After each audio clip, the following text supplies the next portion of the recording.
Hi, and welcome to Spiritual Fertility. Again, I am your host, Alison Bucklin, and I am just beyond thrilled and excited to welcome my next guest this week because of a few reasons.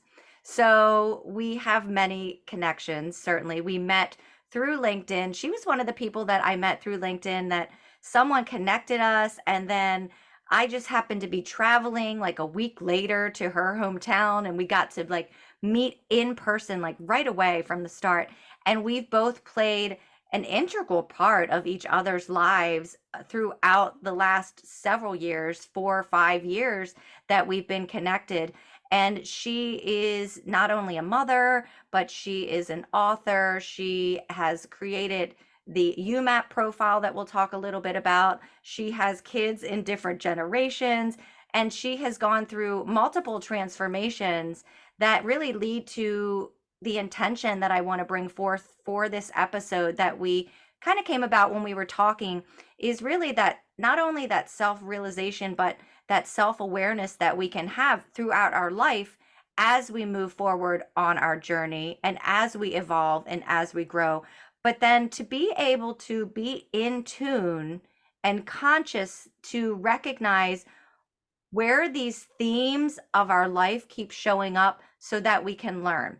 And so Kristin and I talked about the different themes that she's had in her life through self-awareness, through moving through fear, and then being open to what is aligned for her future. And so Kristin Sherry is my guest for today. She's a dear friend, and I would like her to tell you a little bit about her life. She's in this Zen, beautiful moment right now, but it was not always that way. But Kristin, tell our listeners a little bit about you and who you are and kind of what you do right now. And we'll get into all the tidbits of how we've impacted each other's lives and some of the tools that can definitely impact anybody who's listening. Thank you, Allison. I just want to congratulate you on your podcast. I know you have so much deep wisdom to share with people from your own life journey, and it's an honor to be with you. Um, you are one of the most impactful people in my life, and I will forever be grateful to you for that. So I'm excited for the impact you will have through this podcast to reach people at scale to help them on their transformation journeys in their own life. So, as you said, I've had many transformation journeys. So, just to very quickly do the rundown of who I am, I grew up in a small town in Fort Erie, Ontario, Canada, born in Buffalo, New York. Struggled as a child to connect with people. I felt like a weird child. Had a little bit of bullying situation going on starting in middle school. I struggled to make friends easily. I found it difficult to inject myself into groups of people and to talk to people. So I spent a lot of time by myself as a child, mostly reading books, thinking, riding my bike, playing outdoors. Grew up wanting to be a doctor. Um, that dream did not come to fruition, and I ended up at a career crossroad. I really just did not know what I was going to do with my life because I thought I'm going to be a doctor, I'm going to be a doctor. And then calculus was really hard, and I was not resourceful at the time to find a tutor. And so I thought, well, I'll just get my neuroscience degree and stop there, and I won't pursue any, go to medical school. So I found myself in the workforce, and then it just, my life was just one career transition after another, from working in state education at the university level to going into corporate, working in IT, working in operations, working in learning and development. And then I just wanted to get off that hamster wheel of corporate, and I started to work for myself. On a personal level, I was married for 11 years to the father of my sons. I have a 26 and a 22-year-old son. We divorced, and then we were legally married for 11 years. We separated before that. And then I met my forever husband, and we've been married for 12 years. We have two babies that didn't quite make it into the world together, and then and then to our two daughters that are 10 and 7. And he's been a tremendous support. And so apart from you, he's another person that's transformed my life, mostly by just allowing me to unfold into the person that I've meant to become and being supportive along the way. So that's me in a nutshell. And I, as you mentioned, I love to write books, self-development books for adults and children. And then I also have, like you said, the YouMap profile, which helps people discover how to use their strengths aligned to their values, and really discover what their interests are and how to apply those interests to the skills they find motivating. And so that's been very rewarding work, because I've watched what happens when people shed the lies that they're more than they've been told, and then press into who they are and their potential. And just seeing people shed the weight of what people told them they were has been just the greatest blessing in my career of anything I've done. Of all of those transitions, I think actually the work I do now is more fulfilling than if I had become a doctor. So nothing wrong with being a doctor, but for me, I think the work I'm doing, helping people discover who they really are at their core and then living from that place, has been, it's just very values aligned work. For sure. And yes, you have been through and accomplished and done many things, which when I was conceptualizing this podcast, I knew immediately. I'm like, Kristin, she's got it all. Just through your life experiences. The first thing I do want to talk about is the UMAP and what that, first off, I'd like to know and share kind of how you came in to develop that, because I know you worked in different careers and came about with that. But before you share with that, I do want to share that, going back to what you were said about how we can feel like we have to move forward and take steps based on what other people tell us or based on what we think we should know. And I know you and I both agree that asking a child what they want to be when they grow up is a big no, no. Because how are you ever going to know? I didn't know what I wanted to be when I was even a grown up. And the UMAP profile was one catalyst that really helped me. I was in my 40s at the time, early 40s, and I remember grabbing your book, UMAP, and then going through the process and working with one of the coaches that is certified through you. And when I learned that what my strengths were, it was like this, wait a second. Wait, that's a strength? That's amazing. Like, and applying that to what I was doing, I was still even not even fully conceptualized that this was something that was unique to me. I was still trying to fit what I was doing into what I thought I was or who I was supposed to be.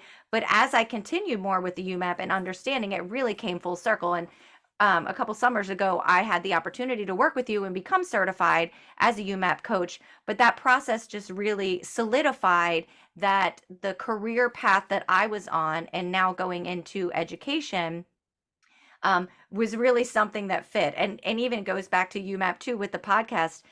One of my motivating skills is working in computers. So being able to edit these podcasts, I was feeling really fulfilled and it's really fun for me. So can you share a little bit about not only the profile itself, but how you came to develop the profile and maybe some stories of how it's impacted other lives? Because I Sure. really think that that is just crucial, especially, I mean, the values part is just amazing. I'd love to hear more about that. Sure. I want to touch on a couple things you said when you talked about not asking kids, what do you want to do when you grow up? Um, I like to ask kids, who do you want to be when you grow up? And thinking about the aspects of the person they want to become, so we can focus on being human beings and not human doings.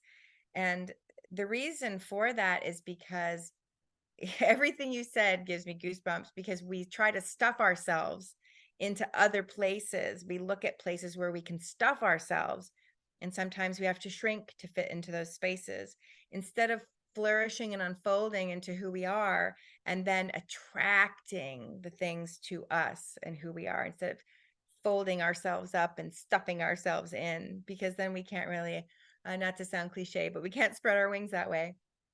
So the reason I was so interested in self-awareness from a young age is my mother was a coach. She still is a coach. And so she exposed me to self-awareness at a young age. And I noticed the advantage that it gave me to know what my personality was, to understand my strengths. I was quite young when she started to expose me to these concepts, not a child young, but a young adult.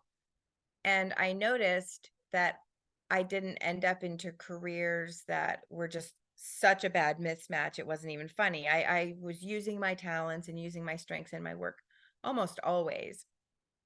But there were other things that were a problem. My values weren't fitting where I was or who I was working with or the work I was doing.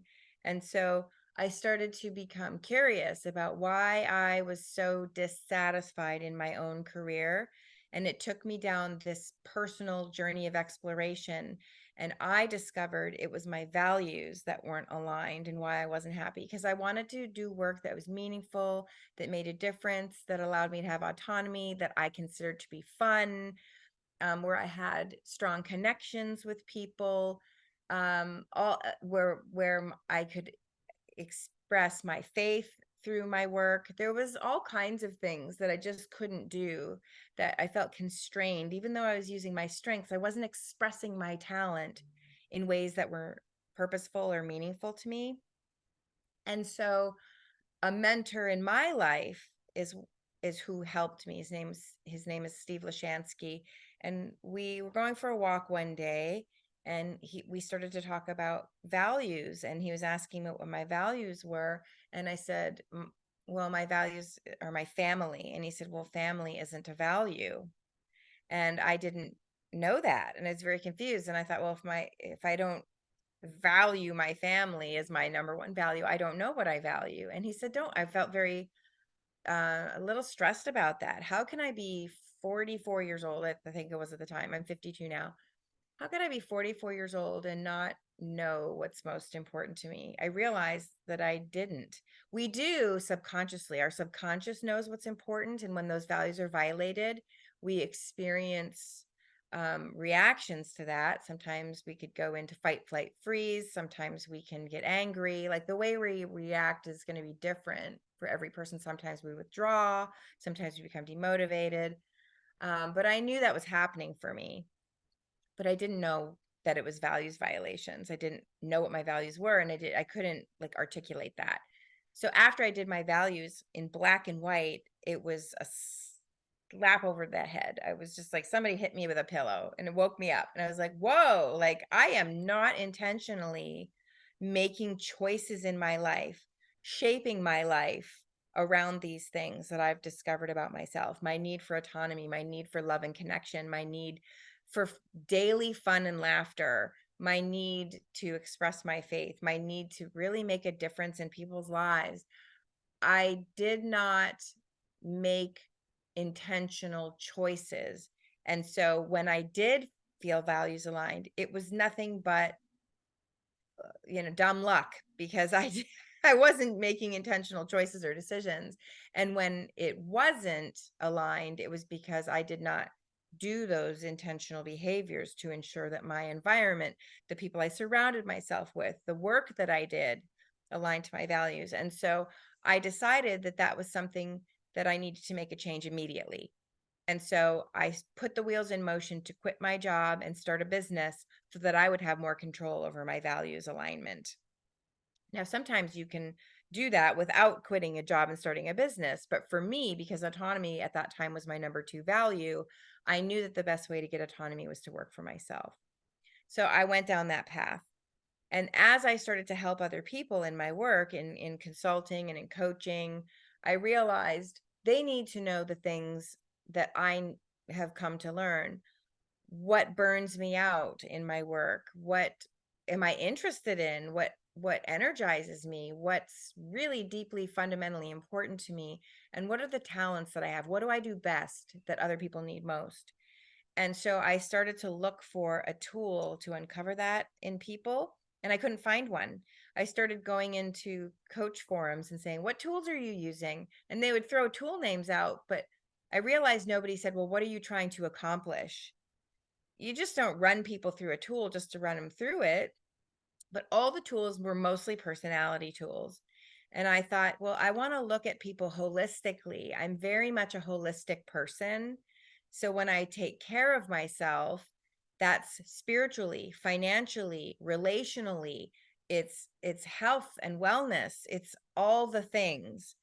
And so I can't help people by looking at just one thing. And so there was no holistic tool. And that's how YouMap came to be, by just speaking to hundreds and hundreds of people. I think it ended up being about 2,000 people all told, and asking them the question, what were times that you felt happy, satisfied, and fulfilled? And what were times when you felt like life was misery on a stick? And when I started to unpack all of that, that's where the 4 pillars of YouMap came to be. How we show up in the world, and that's consistently our talents drive our priorities, what our strengths are, really what's important to us and what matters to us, the the concept of our why, that's what my problem was, the why. And then the what do I actually want to be doing hand to plow every day? What skills do I want to be employing to impact other people? Because at the end of the day, we try to seek fulfillment directly, but fulfillment comes indirectly. Fulfillment truly comes in serving others. Service to other people is the place. And I'm not just saying that because that sounds lovely to say. Research backs me up. I did research when I wrote Maximize 365, that showed that the happiest and most fulfilled people are people who feel purpose through serving others. And so that's where I focus all of my energy, serving other people, not to my detriment. I have boundaries, but helping other people see where. That's why I say what you do best that others need most, because that intersection between what you bring to the table and what other people need is where fulfillment is found. So that's how it came about. I had to create it myself because nothing in the market existed. And I started putting people through it. And you asked the question, can I share examples of how it impacted people? Well, the most immediate example is yesterday. I was speaking to a 17-year-old boy, well, young man, he's very highly relational. And 2 days before that, I spoke to an adult, and she said she's the same, very relational strengths, very relational values, very relational skills, and relational interests. So in YouMap language, the strengths were all building connections with people one-on-one. The values were the same, things, relational values like compassion, fairness, generosity, honesty, all interpersonal values. And the skills were things like helping people manage their emotions and advising and mentoring and all that sort of thing. And then the personality was about service to others. So the interests were around making a difference in people's lives. So when I talked to these people, I heard the same thing from both of them. I feel like I don't have enough skills. I feel like there are things that I need to be doing. And so people who are very achievement oriented, people who are very disciplined, and the list makers, and people who are doing all the things, it makes these people who are relational feel like I don't have anything to offer because I'm not doing anything. And I said, look, here's the biggest lie we've been told, especially in the Western culture, that you are what you do.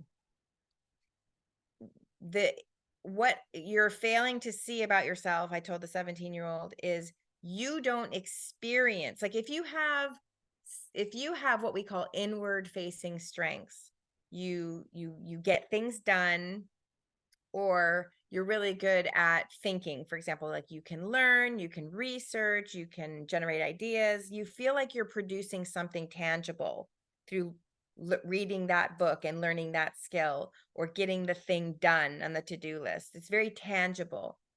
But here's the thing, when you're a very relationship oriented person and you're told your whole life, you're too soft, you care too much, you talk too much in class, you need to, we've refocused people on doing in the classroom, in the workplace, and the relationship stuff, the development, the mentoring, the customer service. That's where we cut all the corners, because like we just need to be producing and producing and producing.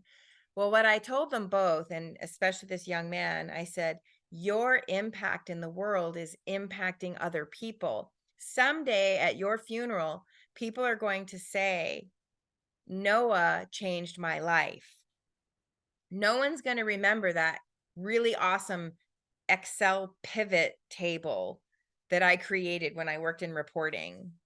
You know what I mean? So Right. we have to stop focusing on what our classroom environment tells us, the grades, what our workplace tells us. We're in the first quartile, we get the highest bonus. All of these, I mean, I'm not saying that meritocracies are terrible or anything like that. I'm not trying to be down with the system. But what I'm saying is, it's a very specific and narrow way of being. And some people are like that naturally, and that's great for them. They're going to be fulfilled being that way, and that's fantastic. But what about the rest of us who aren't wired that way? We are right out of the box from kindergarten made to feel like we're less than because we're not good at math, or we aren't good at doing our homework, or we're forgetful and don't remember to put our lunch in our backpack, all of the organized things and all of those doing type things. But that's not where your place is in the world. Your place in the world is, this one woman that I was talking to on Wednesday, I was telling her, tell me some of the things that people say to you.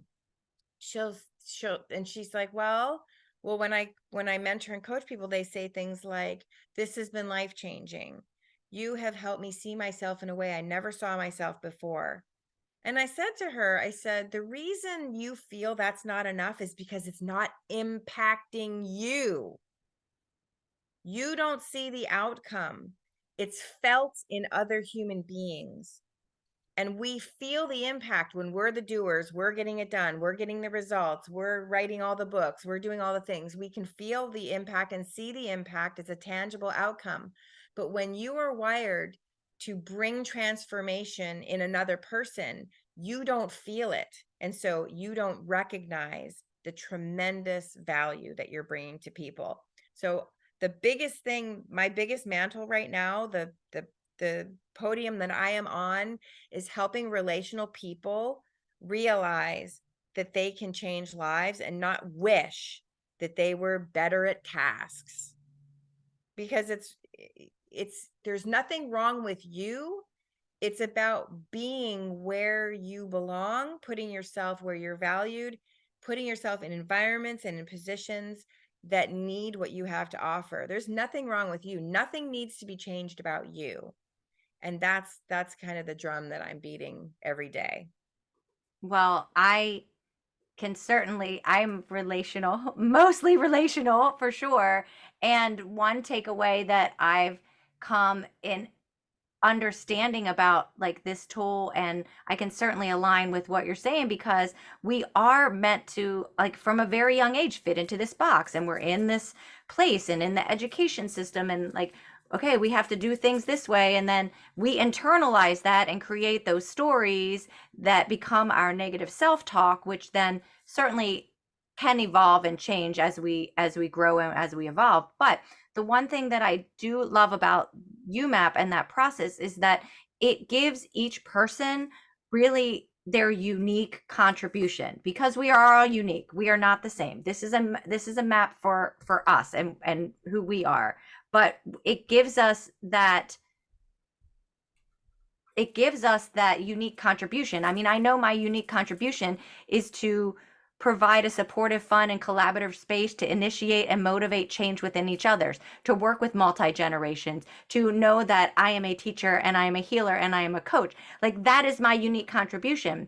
And Yeah, I so love it. I don't have to shrink to fit into some other spot. Now, we have to remind ourselves from time to time, or a lot of the time, certainly, because there are societal things that come down from us, whether it's through the boss or whether it's what we're feeling in everyday life that can come about. But I really just appreciate that aspect that you can bring, and that tool that you've created to provide, to give others that catalyst to empower themselves and to recognize and build that confidence. Because that confidence and that inner core and knowing and understanding our values is just really that crucial part that can kind of make or break. And many people are closed and they are asleep, and they are walking through life asleep, and they don't recognize that.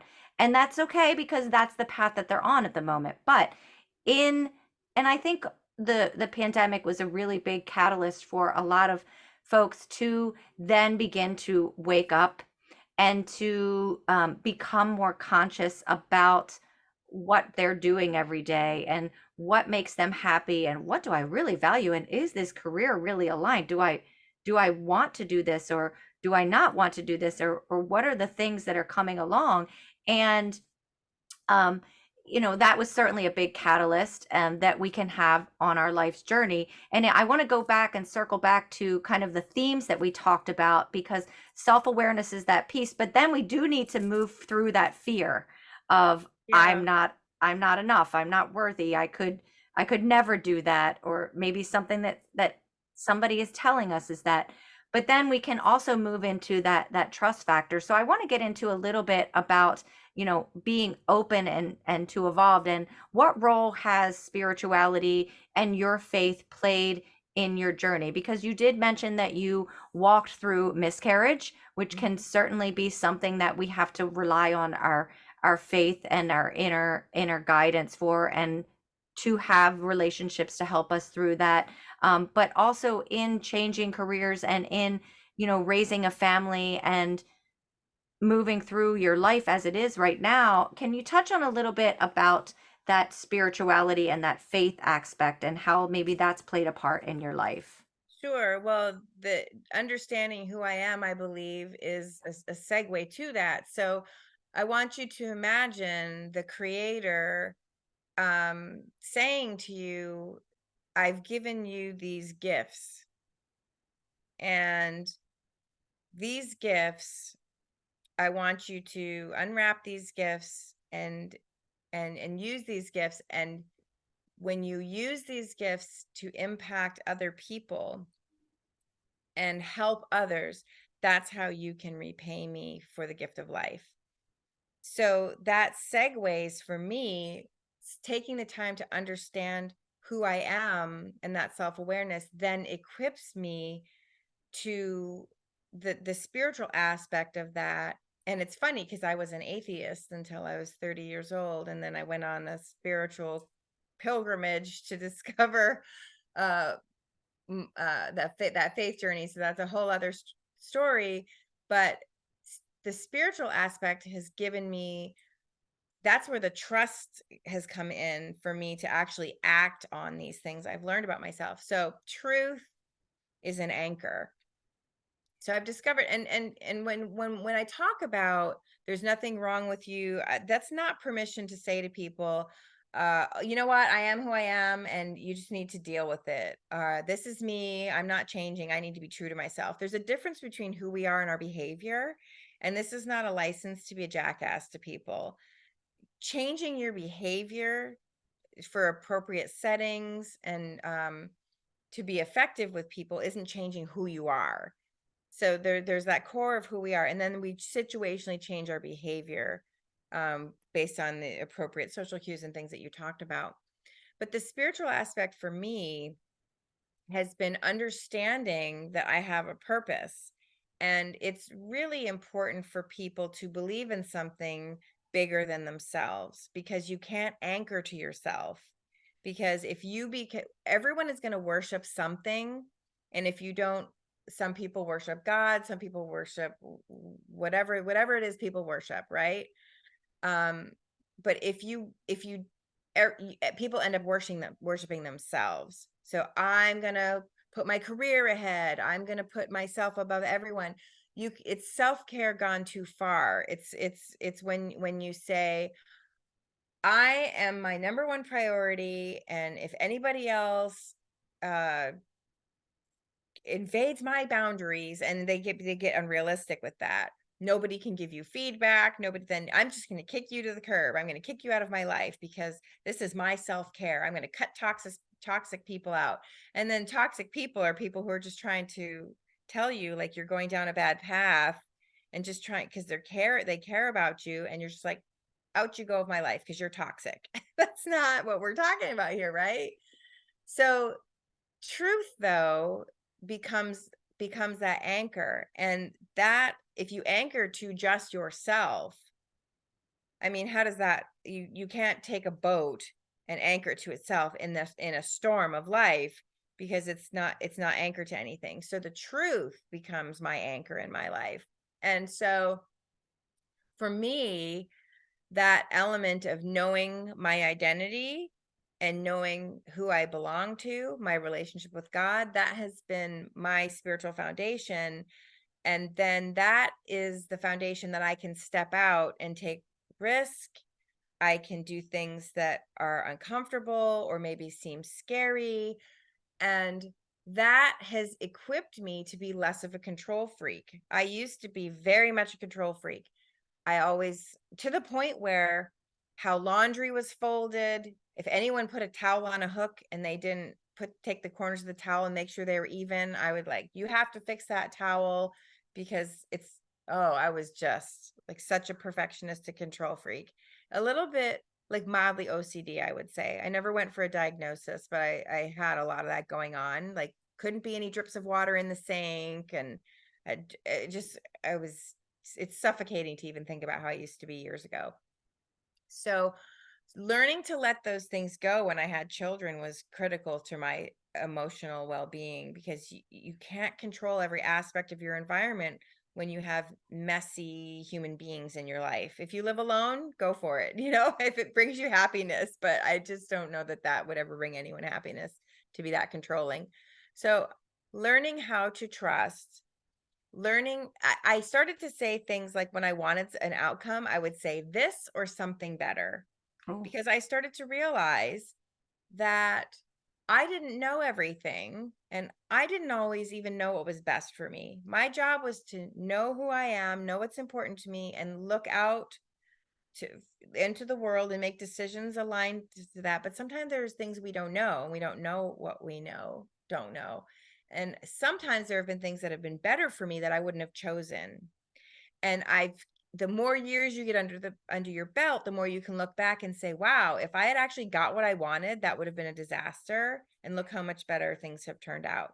One example is, I really wanted this job before I started my own business. I wanted this job, and I applied for this job, and it was internal at a sister company.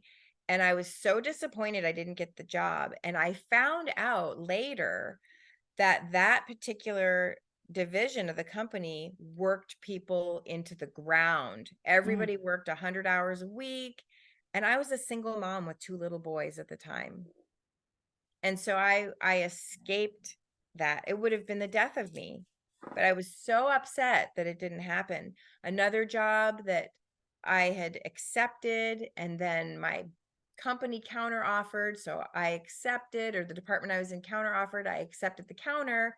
They never actually gave me the promotion they promised. The job went away, but I ended up going down a different path where I met my husband, and now I have these 2 little girls I wouldn't have had. So the more years you live, the more you start to trust that the mysteries of life are like, whoever opens a Christmas present, you have a Christmas present on your lap, and you're like, oh boy, I hope this box isn't full of scorpions. Maybe I shouldn't open it. Nobody thinks that way. You look at the mystery of what's in this box with enthusiasm and anticipation, because you trust the giver. And so it all comes down to you. Do you believe in a hostile universe, or do you believe in a friendly universe? And I understand that sometimes people believe in a hostile universe because of their trauma, and that's fair. But we can't view ourselves and view life through the lens of broken people, because those traumas and trust issues is from hurt people, right? Mm-hmm. And so that's where the self-awareness piece comes in, being able to trust ourselves and trust in a friendly universe so that we can look forward with an anticipation. And so when we do have trust issues, that's understandable, but we have to work through those trust issues. I've had broken trust, and I've had to, work through those so that I could remarry and have trust again. And there are triggers. It is absolutely true. There are triggers when certain circumstances and situations happen that you were in before. You can feel the fight, flight, freeze happen. You can feel it happen, but you can learn to work through those issues. And I just will tell people that we are given tools that we often ignore, like our gut instinct. Sometimes our gut instinct says you should go for that, but then your fear says, well, you're Mm-hmm. too stupid, you're a loser. um whoever says, oh, I'm so glad that I ignored my gut, like, nobody. No. So we have tools we have to learn to tap into and listen. The still small voice, is it for us or is it against us? And if it's against us, we need to start playing a new track in our mind, and and it's intentional. You know what? Thanks for your concern, but I've got this. I have proof that I have the strengths to do this. I have the skills to do this. And I trust that if I don't know how to do something, I'm going to figure it out. I trust that I can figure it out. We have to have trust in ourselves, trust in a friendly universe. Um, just like when we open the present from people we love, we don't think that be a bottle of spiders or scorpions or snakes, right? So those mysteries of life, I do believe that life works in our favor and that all things work for good. Even the bad things. If you look at people who've had terrible things happen to them, like Elizabeth Santos was a little girl who died of a neuroblastoma when she was 5 years old, and she's from the area I live. And it was really tragic. And there was Facebook groups and all of these things and prayer chains and all of these things. And she didn't survive. And now there's the Elizabeth Santos Foundation that I went and gave blood to earlier this year to help people specifically with different types of cancer. It's blood donation specifically for that, so that there's a supply for people who are going through these different cancer treatments. And watching what's the difference between this family that recycled their pain into purpose. What's the difference? And I believe that the spiritual element is really important in that you believe in something bigger than yourself, so you have an anchor in your storm, and then you recycle that purpose, that pain, into purpose. Because I've seen two families at the same time lose a child the same age. One was Xander's network of friends that had no spiritual, they were an atheist family, and I'm not saying that in critical, because I understand that position because I was there. And then I saw another family. We were going through this journey, watching what was happening. Both of their kids were the same age, and they were fighting cancer as well. The both of their children passed away, sadly. But the family that had a spiritual foundation, oh my goodness, watching the things they started to do and the things they started to create for other parents that were suffering and dealing with this thing. And then the other family just in despair. They just were living with despair. It's I really think that spirituality has been the seed of hope in my life. That was a long answer. That's great. No, because I'm just listening going, yes, yes, yes, yes, because it is that really, I mean, I like how you talked about trust as your anchor and not just having that be yourself, because we can't be our own anchor. And then just turning your strengths and maybe the hardships into a purpose and having that purpose and desire, because we can't see the whole picture. We just, when we're in it and we're in the throes of whatever that storm is, Mm-hmm. we can't see what's on the other side. We just have no way of knowing, but it's tapping into our values going back to what we talked about earlier, tapping into that light, those values of where I can find hope. Do I value faith and spirituality? Do I believe that things can turn around? Like, how can I move forward? Tapping into that little bit that we sometimes even just have to grasp for the tiniest bit. I didn't know that belief was a strength of mine back when and trust was a value, and faith back when I was going through my fertility journey and taking 11 fertility attempts to have a daughter. I didn't know that about myself. I just did it, but like, because it was there, now I know why. But Yeah. looking back, I have that perspective now. But we can't see, and we do sometimes have to go on. I keep telling um my husband, who's going through some things, that to trust the process, because you're not going to be able to see what you're being led to, because we don't have a crystal ball. We can't predict the future. We can take steps to move forward and just trust and know that, okay, one day I'm going to back and be like, that's why that happened. I Hmm. know exactly that's why that happened. And there's just these little things along our journey that, as we evolve and grow and learn in our process and age and move through and take the risks and the steps forward, we gain the perspective, right? It takes courage to do that, and moving through That's the that fear. perspective. That's the key right there. I did this mindful mile walk recently, and we walked on a reflexology path. It was all of these rocks we had to walk across, and you take your shoes and socks off and you walk across them, and the rocks hurt on your feet. And walking through this path, they hurt a little bit because they're poking into your feet. And then we walked through the path and went up on this hill, and we looked down at the path and we could see the patterns of the rocks and where they were leading in the path, but you couldn't see when you were in the rocks. You couldn't see till you went up on the hill. And that's the thing. It's all about perspective. And perspective has been the greatest gift in my own life. Because when I lost my first baby, um, I remember when I started to have a miscarriage, I called and the nurse said, if you're miscarrying, there's nothing that can be done. And I felt this sense of helplessness, but rather than lean and stay in that helplessness, I leaned in to like the sovereignty of God was I have a friend, she called me and she said, "Hey, do you want to go to this class on the sovereignty of God?" And I was like, "Not at all." No. And she said, "Well, I'll pick you up and I'll drive you with me." And I was like, "Fine, I'll go." So I went to the class, and a week later I had a miscarriage. So it Mm. was like I had been guided into this understanding of the sovereignty of God in my life.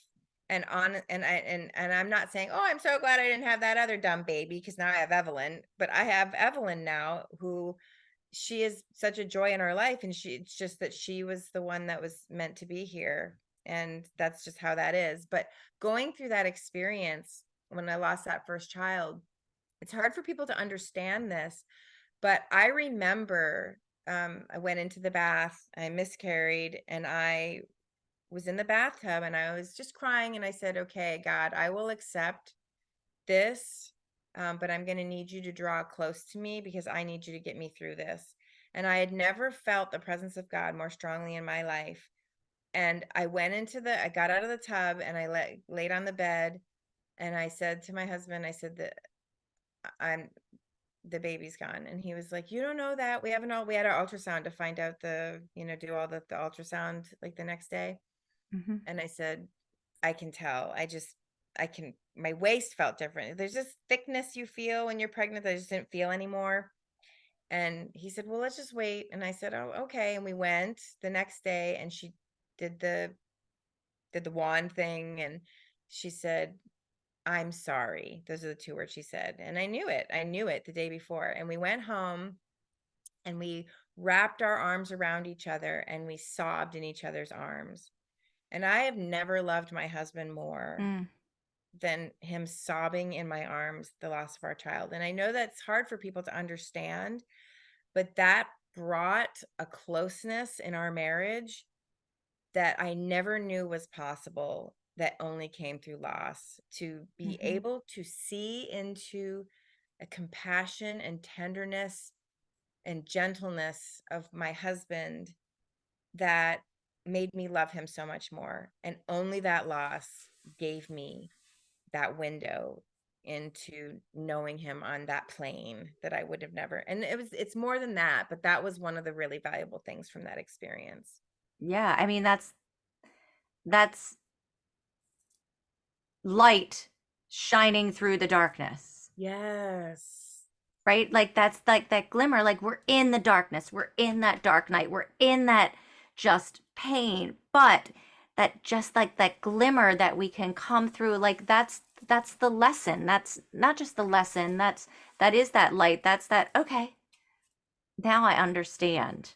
Right? Yeah. And we don't realize at the time, but I mean, I can so relate to that because I mean, our path is our path and things happen. Like we have to move through them. Yes, we'll gain perspective later on, but having that, going back to that trust and anchoring in and really understanding. I mean, going through, I've had a really rough summer just in what some health challenges and different things that have happened in my family, but I recognize that, man, the conversations, the depth of conversations and the honesty that I've had in my relationship, just it is like next level.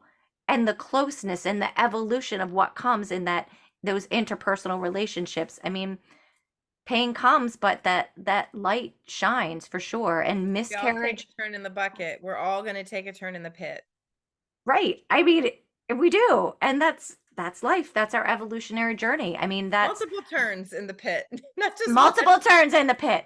I mean, and that's transformation and that's rebirth. And that's what spiritual fertility is all about, coming full circle.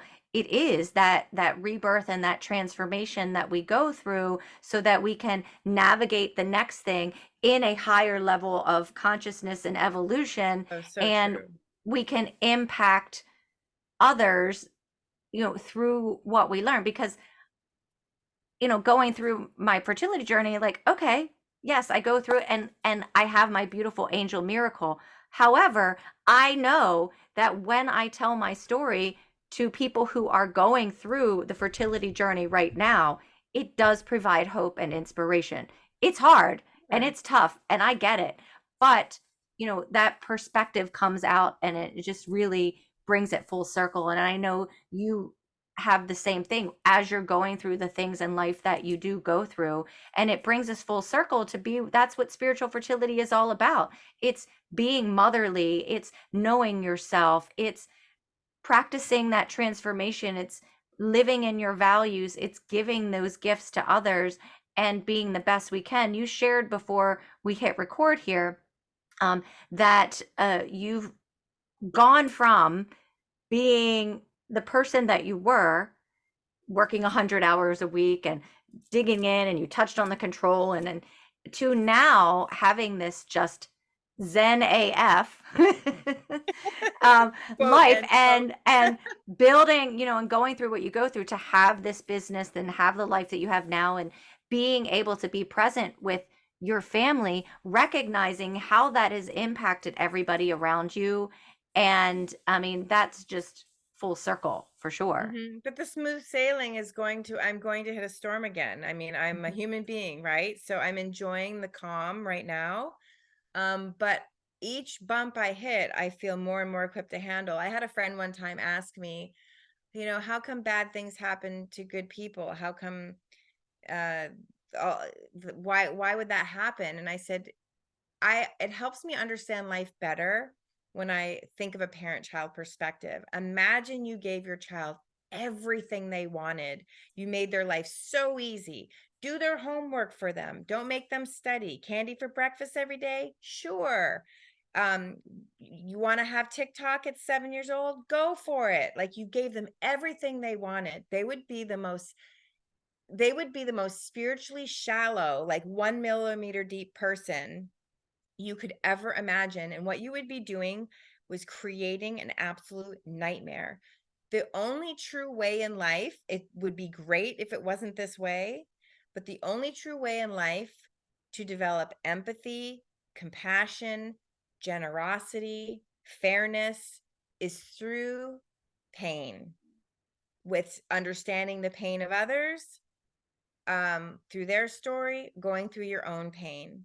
I mean, when you look at people who don't have empathy, who are diagnosed as sociopaths, I mean, that's what we're talking about, are becoming. Not having to worry about any pain, mine or yours or anybody else's. I mean, when we say, why can't just my life be great all the time and perfect all the time? We're setting ourselves up on the path to be a sociopath. Yeah.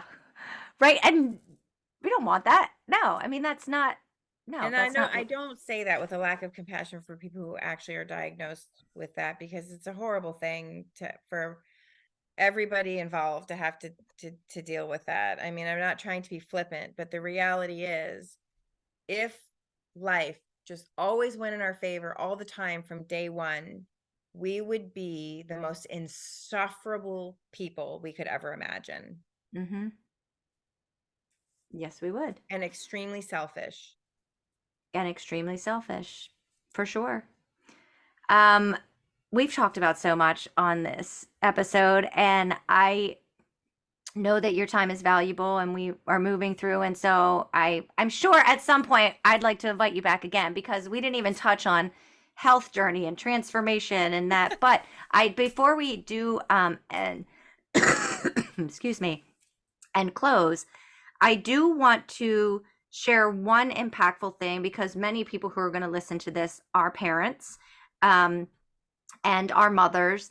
And the one thing that we can do for our children and or educators too is equip them with the right tools at an earlier age Mhm. to recognize what it is that they can be and what potential they have. And so your books, I just am such a huge fan and proponent of: you've got gifts, you've got values, you've got skills, you've got personality, and you've got quirks. I mean, I'm I remember impressed.